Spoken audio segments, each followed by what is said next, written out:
still go. I never answer to no, man, I still go.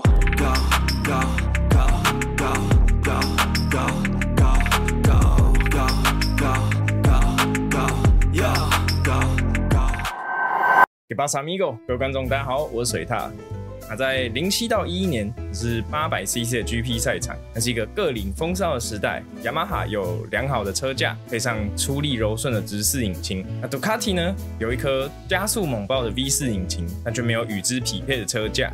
彼时的杜卡迪还不是现在2连冠的杜卡迪，虽然是老字号的机车品牌，但却重返 GP 赛场没有几年。而来自世界各地的年轻选手们，第一志愿都是日本的4大厂队，因为自1975年起，所有的冠军车手骑乘的都是日本车厂的车，但却有一个来自于南半球，专门被英国人拿来流放犯人的地方，来自澳洲的毛头小子 Casey Stoner， 堪称是最会骑杜卡迪的男人。那凭借着他在越野领域养成的骑乘体感，用华丽的技术驯服了暴躁的杜卡迪战马，跨着赤色战驹，斩获了当时已经被日本车厂雄霸了32年的冠军头衔。那这也代表着他是超过30年来第一位骑着欧洲车厂车赢得冠军的车手。Casey Stoner 从07到12年在澳洲老家的 Phillip Island 保持6连霸的不败纪录。那他和 Phillip Island 可以说是天作之合。Phillip Island 是条名列前茅的高速赛道，那它确实也道如其名，就是一条坐落在海边的赛道。那这也造成赛道的表面常年吹拂着凛冽的海风，这个就是国中地理学过的，白天吹海风，晚上会吹陆风。你看我的影片，学外语又学地理，看完考试都得100分，每次考试都得100分的。寒冷的海风降低了赛道表面的温度，对轮胎的抓地力造成挑战。那侧面来袭的强风呢，强大到足以改变车手的走位，迫使他们必须降低速度，以免冲出赛道。2007年刚刚加入杜卡迪的 Stoner 回到了家乡的 Phillip Island 赛道。虽然在3周前的日本大奖赛仅仅以第6名作收，但赛季前半程的优异表现，让他即便只拿第6名，也能荣膺年度冠军车手的头衔。那他是否可以拿下澳洲大奖赛的优胜，豪取当季第9胜？彼时的 Phillip Island 3号弯还会以他名字命名。3号弯是这条赛道最凶险的赛道之一，除弯加速后直线到底，马上就要面临曲率极大的4号弯 Honda Corner。那我们这一部影片就要透过 Gypsy Tail 的采访，让 Stoner 亲自解答为什么他要用滑胎的方式过弯。But it's also, for example, going through turn 3 at Phillip Island or turn 3 at Valencia. The way I used to go through them, it's a lot to overcome. Like the way you've got to crack the throttle on at those speeds. Phillip Island's 5th gear, right? We're going through there. It's 265 going into the corner, k's an hour down through the dip. And because you're always getting a big push of wind from the inside going out to the ocean there, a lot of the time when you're pushing in through there, the front end wants to go. And I was saying before, I don't like the front end. I don't like the feeling of it compared to other people. I never had confidence. So as soon as you cock that front end, you can't crash with the front. If you think about it, as soon as you've got a little cock in your front end, basically, that doesn't sound right. Dirt track style, you can't lose the front. So basically, I would slide before I even got to the corner. And this is where people don't realize, number one, the difficulty, the overcoming the fear, and then why it works, is that when you go into the corner and you have to get that rear to brake before you get to the corner, because otherwise, as soon as you get into the corner, your front end's dictating everything, and you don't start to slide until you come out of the corner. And then that's just sliding, you know, that's not hard. These bikes have a lot of power. It's really not hard to slide these things. But sliding them before you get to the corner. So I've got to go in, back off, just to get the front to load a little bit, and then I would crack the throttle on as soon as I could to get that rear to brake, and basically just get that little bit of cock on the front corner, on the front tire, and then basically I couldn't lose it. So then I could just control it, try and almost stand it up, and then straight line it out of that corner, and then I could straight line brake going into Honda, which is very hard. Normally you drift out, then you've got to brake on the left side, bring it back. So you're braking on the edge, then bringing it back, braking on the edge of the tyre. So it's a heavy braking zone that you've got 2 edges to brake on. For me, I would slide through that corner, stay further left, and then I could just pick it up and brake straight, and then take all the risk out of Honda. Watching a master in action at the moment, Casey Stoner, and he comes down to first gear for the Honda corner. Here's a master in action. And it was the same thing I used to do in Valencia. So turn 3 in Valencia it's hard. Same thing. You can go through there and slide, but you've already missed the whole point of it. Yeah. So I had to slide before I got the corner, and throwing it in there was really hard and risky. You know, I never did crash there doing it, but if things went wrong, it's you're going into the grandstand sort of thing. But basically, I'd go up, come out first, second, third, short shift, and then throw it. And then by throwing it, I'm sliding all the way in through the corner. And I can stay further left because same thing. I never liked the feeling of the front end. Yeah. And you'd always have to brake on the edge of the tyre, bring it back, and then go into the right-hander on the edge of the tyre, cold side of the tyre. I didn't like it. So what I would do is slide, stay further left, brake in a straighter line. Then I could basically get the tyre warm and then ease my way into the right-hander without risk. So I didn't like that right-hander, so I just went, well, the left side of the tyre is warm because we've been spinning it through turn 13, 14. Yeah. Then turn 1, turn 2, all left-handers, so the left side's warm. I can trust this as long as you trust your slide. But then the right side was always cold, and it's one of the most dangerous corners probably in the world for crashing.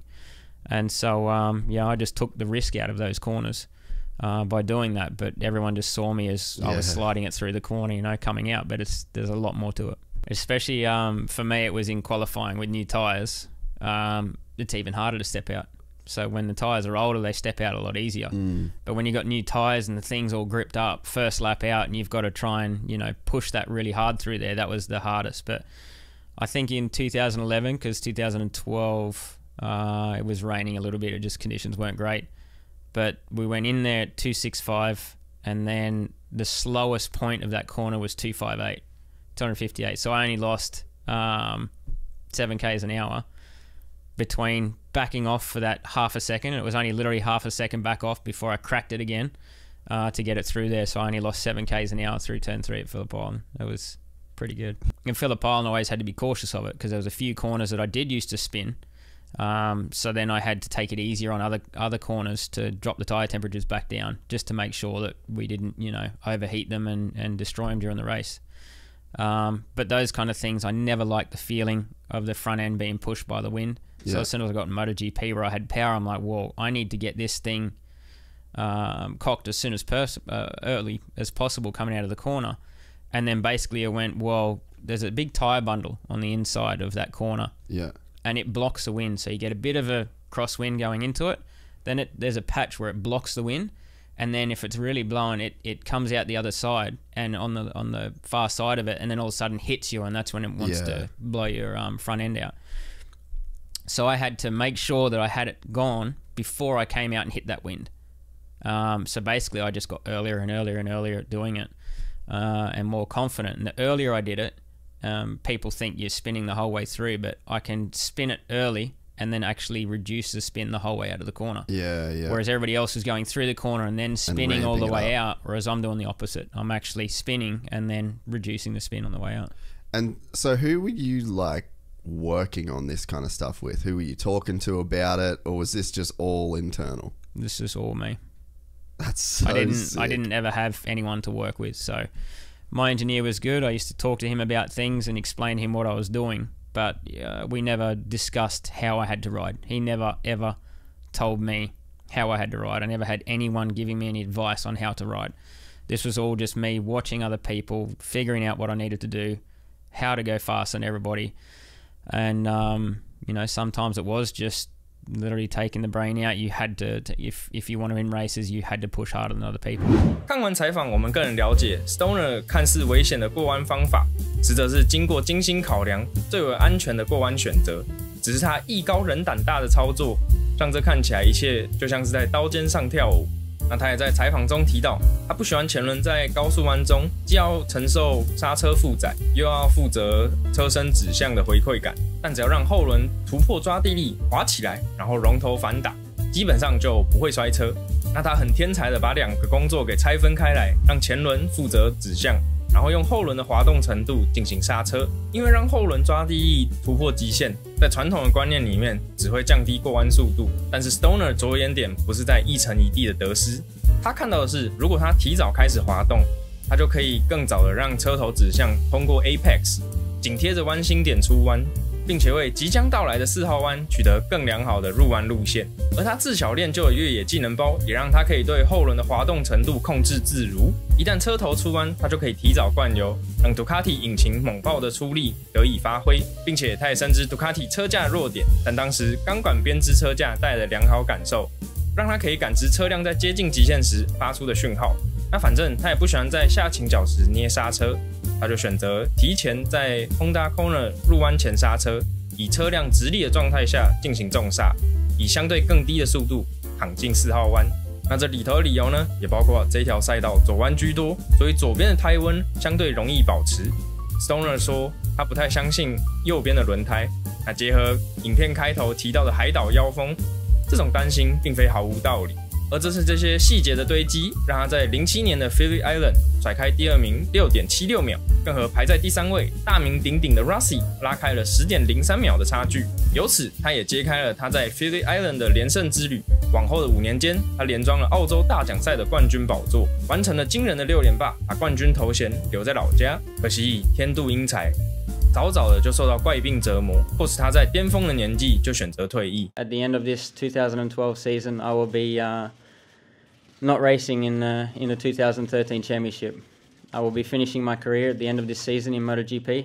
但赛会为了表彰成就，让他选择要以他的名字为 Phillip Island 哪一个弯道进行命名。Stoner 毫不犹豫地选择了3号弯。3号弯可能是我在世界上最喜欢的一个弯，在那里我几乎是挂着5档全速冲刺，速度非常快，真的会让你血液沸腾。Stoner 说，那这并不胡乱啊，因为在2011年的排位赛，他以时速262公里通过了均速250公里的3号弯。自此呢 ，Stoner 的名字就与 Phillip Island 牢牢的联系在一起。过往的无名3号弯也有了一个响亮的新名字 ，Stoner Corner。今天影片就到这边，那我们就下支影片见 ，Hasta la vista，baby。